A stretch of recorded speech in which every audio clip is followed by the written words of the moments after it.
Hello guys, it's Milkshake here, and in this video we're going to be continuing our endgame studies. So in this video we're going to be covering the king and queen versus king endgame.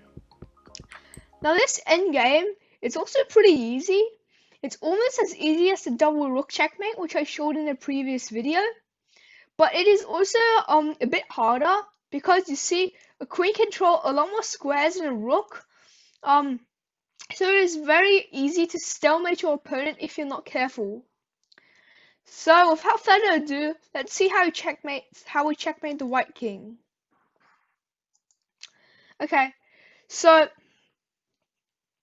like the two rook checkmate, we first move our queen to stop the king from escaping down the board. So what do? So we move our queen, for example, to b5. And now the king is unable to come in these squares because of the queen, and also unable to come in these directions. Actually no, he can go here though. So he's trapped in like this box. You see, the queen is controlling all these squares, so that the black king cannot go out. So white should try to go in, to stay in the middle to have much resistance as possible. So we choose square, and now we try to bring our king up so that it is around two squares away from the king, which is called opposition. And when you have opposition, your opponent has to give way to your pieces. So you try to get the opposition. If black moves here, you get the opposition, and you can check like this, forcing the king back. So black has to go here, and you follow the king. So black can't go in this direction because the queen's guarding it. And if he wants to prolong his resistance, he should not go back. So he needs to go here.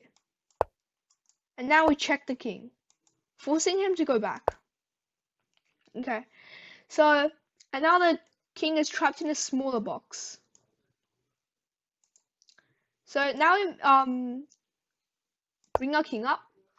Just saying, we shouldn't bring our king here is the best move, not this, because even though you're briefly getting the opposition, the king can go this way,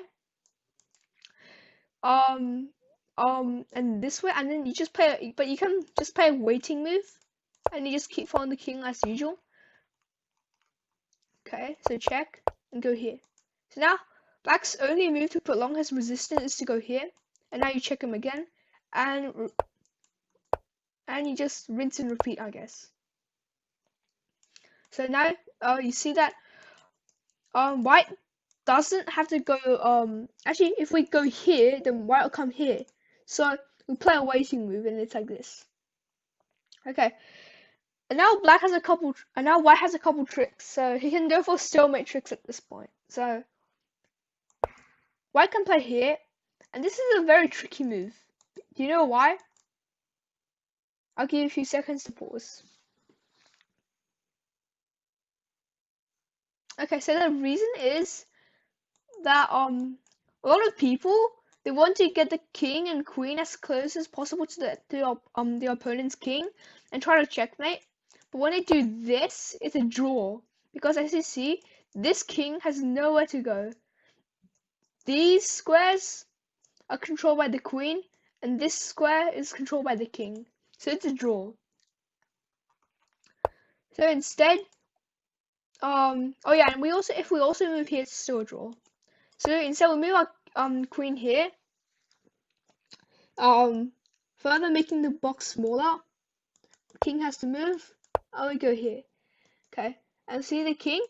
If it goes this way, we either checkmate this way, which is called the kiss of death, or checkmate this way.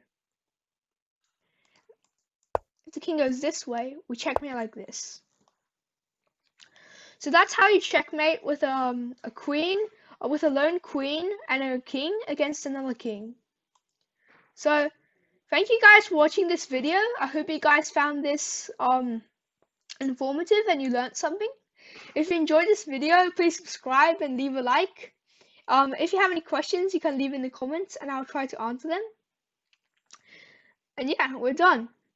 Hope you have a great day and I'll see you in the next video. Bye.